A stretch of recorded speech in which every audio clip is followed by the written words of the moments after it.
Why do we say that real autonomous driving absolutely needs LiDAR? Here's what a camera sees and here's what a LiDAR sees. This is what a dirty camera sees and this is what LiDAR sees when it's dirty. After seeing this, would you still trust an autonomous driving system that relies solely on visual recognition? All the big Chinese companies, including DJI and Huawei, are developing LiDAR. If we go by this, in the future, no one will dare to look at electric cars on the streets for fear of damaging their eyes. Look at this video. The car is driving along and the LiDAR on its roof ends up damaging the garage's camera, leaving only static. Before that, someone tried to take a photo of the car with their phone and the phone sensor got burnt out, leaving either horizontal or vertical lines. All these devices use light sensors, so what about our eyes? It's a legitimate concern to worry about potential problems. Would you be willing to buy such Chinese radar-equipped cars? Considering the safety of our lives and properties, it's better not to buy them. Of course, apart from posing a threat to human eyes as well as cameras, these Chinese radar cars also pose a threat to the United States and the world at large. As Chinese companies increasingly employ LiDAR, light detection and ranging technology, in autonomous driving, US legislators express concerns about its potential use in electric vehicles as espionage tools, posing a serious threat to national security. LiDAR sensors are capable of scanning the environment and creating three-dimensional images. They maintain performance in low light conditions and capture clear images. Originating in the US in the early 1960s, LiDAR technology was initially used by the National Center for Atmosphere Research for cloud measurement. Its accuracy and practicality were further highlighted during the Apollo 15 mission in 1971. Following its initial defense in aerospace applications in the US, LiDAR has since been adopted across various sectors, including automotive, precision agriculture, meteorology, manufacturing, and smart cities. As electric and autonomous vehicles evolve, LiDAR is becoming a standard feature, enhancing safety and enabling self-driving capabilities. This emerging technology is triggering a new round of international competition. With the global automotive LiDAR market still in its infancy, the Chinese Communist Party, CCP, is not missing out on this opportunity. According to a report by consultancy firm Yole, the global automotive LiDAR market is projected to grow from approximately $317 million in 2022 to nearly $4.5 billion by 2028. While the current economic benefits of LiDAR are not significant, its political implications for the CCP cannot be ignored. In recent years, the CCP has placed increasing emphasis on this emerging technology, designating LiDAR as a strategic emerging industry in 2020. Focused on developing emerging technologies where it lags behind the West in traditional industries, the CCP views this as a lifeline, using such technologies for leverage and control around the world. While the West still leads in technological R&D and intellectual property, Chinese companies are rapidly expanding globally, aided by substantial subsidies and market protection. They disrupt international markets by selling products below cost, seizing market share. In 2020, Chinese companies accounted for 58% of the global automotive LiDAR market by shipment volume. The CCP is prioritizing rapid development in emerging technologies through substantial economic subsidies and policy support, employing dumping tactics to wage price wars and capture international markets. Industries such as photovoltaic power, wind energy, 5G, electric vehicles, and now LiDAR have been rapidly developed using this strategy. The CCP aims to quickly establish a global monopoly in emerging technologies, taking advantage of the openness of Western markets.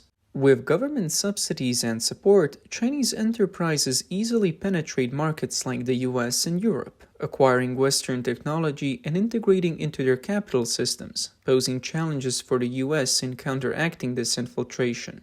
Recognizing this threat, a bipartisan group in the U.S. House of Representatives has urged the Biden administration to investigate Chinese LiDAR technology companies. So why is the U.S. wary of the CCP's LiDAR? The CCP, known for its extensive surveillance technology, leads globally in public monitoring. With 54% of the world's 770 million cameras in mainland China and 18 of the top 20 cities with the most public CCTV cameras being Chinese, the potential for high-performance LiDAR in electric vehicles exported globally is alarming. Each Chinese electric vehicle armed with this LiDAR could become a mobile surveillance unit, scanning streets and people in the US and worldwide. Each vehicle could be turned into an espionage tool.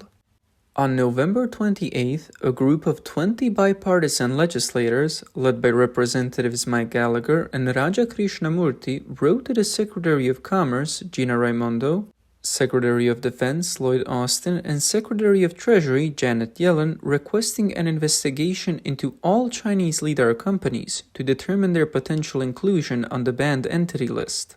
The lawmakers wrote, quote, "Given the importance of LiDAR, it is crucial to ensure U.S. technology used in foreign LiDAR systems are not being leveraged by our adversaries to create autonomous military vehicles and weapons." They stressed the urgency of preventing LiDAR systems produced by entities supported by hostile nations from proliferating in the U.S. market or infiltrating the U.S. capital market or critical infrastructure systems. The lawmakers also specifically pointed out the potential large-scale installation of Chinese LiDAR in self-driving cars operating in the US and deployment in the smart cities infrastructure, including traffic signals, ports, and bridges. Under China's national security law, all Chinese LiDAR companies must provide all collectible data to the CCP, implying that the Chinese government could not only access US maps and infrastructure data, but also potentially steal data pertaining to US military systems. Bruno Moretti, the vice president of Cepton's product marketing, remarked, quote, "LiDAR can track people, vehicles, traffic, and traffic activity levels at any given time. Such information falling into the hands of adversaries like China is extremely concerning." Aside from the security concerns with Chinese automotive radars, another product from China poses a direct challenge to U.S. military security: Chinese batteries. Recently, U.S. power and gas supplier Duke Energy stated on December 6th that due to concerns from Congress members and experts about the security threats posed by Chinese battery giant CATL, it will disconnect the battery equipment of CATL at the Marine Corps Base Camp Lejeune in North Carolina. The issue arose in April this year when Duke Energy revealed the use of CATL batteries at a leased facility in Camp Lejeune, drawing criticism from over 20 Republican Congress members. They expressed concern about U.S. dependency on Chinese-manufactured batteries and potential cybersecurity vulnerabilities in these battery systems that could threaten the national energy grid. Recently, Senator Marco Rubio wrote to Defense Secretary Lloyd Austin urging the immediate removal of CATL batteries. Duke Energy also announced that, due to external concerns, it would disconnect the batteries from the military base during this period and clarified that they were never connected to the base's network or systems. With the growing deployment of battery energy storage systems, BESS, as part of public utility in the US, most of which are supplied by Chinese vendors, concerns are rising. These suppliers are reaping substantial benefits from U.S. renewable energy tax credits. In November last year, Democratic Senators Mark Warner and Joe Manchin urged the Department of Energy to prioritize U.S.-developed storage technology to address China's near monopoly on battery production, which they labeled a, quote, "significant national defense and economic security vulnerability." The battery industry is regarded as a critical national security material, and many countries are focusing on localized production. China reportedly holds over 60% of the global battery supply chain. Of the top 10 global battery suppliers, 6 are Chinese, with CATL and BYD alone accounting for 51% of the market. South Korea's LG Energy Solution ranks third with a 14.5% market share. Japan's Panasonic has about 9%, ranking fourth. South Korea's SK On 5.3% and Samsung SDI 4.9% are fifth and sixth respectively. According to the current situation, China's battery industry still maintains a global monopoly.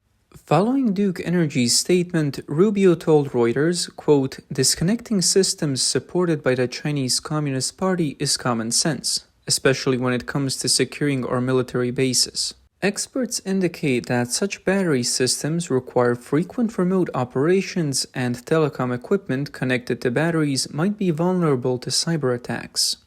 A report by the U.S. Department of Energy in October 2022 highlighted the risks associated with storage battery systems, warning of hackers focusing on hardware and software suppliers to, quote, "add backdoor functions for unauthorized access and control." This implies that the use of non-locally produced battery systems introduces insecurities associated with other devices and information linked to these systems. Using CCP-produced batteries in U.S. military bases undoubtedly increases the security risks. Experts also warn that in a worst-case scenario, coordinated attacks could destroy the national energy network. The U.S. intelligence community's 2023 threat assessment indicates that the CCP might be capable of launching cyber attacks to disrupt critical infrastructure services within the U.S., leading to social panic and disrupting U.S. military deployments during conflicts. China expert Craig Singleton warned in his October report about the close ties between CATL founder and major shareholder Zheng Yuquan and the CCP. He noted Zheng's position as vice chairman of the All China Federation of Industry and Commerce, an arm of the CCP's United Front Work Department, which executes Beijing's agenda overseas. It is well known that China's core enterprises and organizations are closely linked to the CCP. Huawei, for instance, has long assisted the CCP in executing political tasks overseas, including installing 5G systems in some countries. CATL, with its global monopoly on over 60% of battery supplies, poses an even greater threat than Huawei, as the CCP is unlikely to miss such an opportunity to compromise U.S. security. Republican Congressman Austin Scott proposed including a provision in the 2024 National Defense Authorization Act to prohibit the Pentagon from purchasing or using battery technology manufactured by CATL and other Chinese suppliers. Mike Casey, director of the National Counterintelligence and Security Center, NCSC, advised companies to think twice before installing Chinese batteries. Casey stated, quote, "We encourage power companies interested in these Chinese industrial battery energy storage systems to consider not only the potential short-term cost savings, but also the potential long-term vulnerabilities and how to mitigate them. This could ultimately lead to higher costs." In summary, China's exported products, particularly emerging technology products, are posing a silent but significant threat to the US and the international community. The CCP's actions in recent years have made it clear that emerging technology products are a powerful tool for the CCP to manipulate the world. Whether it's Huawei phones, DJI drones, or some electric vehicles, these emerging technology products all present similar security concerns. Hence, caution is advised before purchasing Chinese technology products, as high-tech products from authoritarian governments are not designed to uphold democracy and freedom.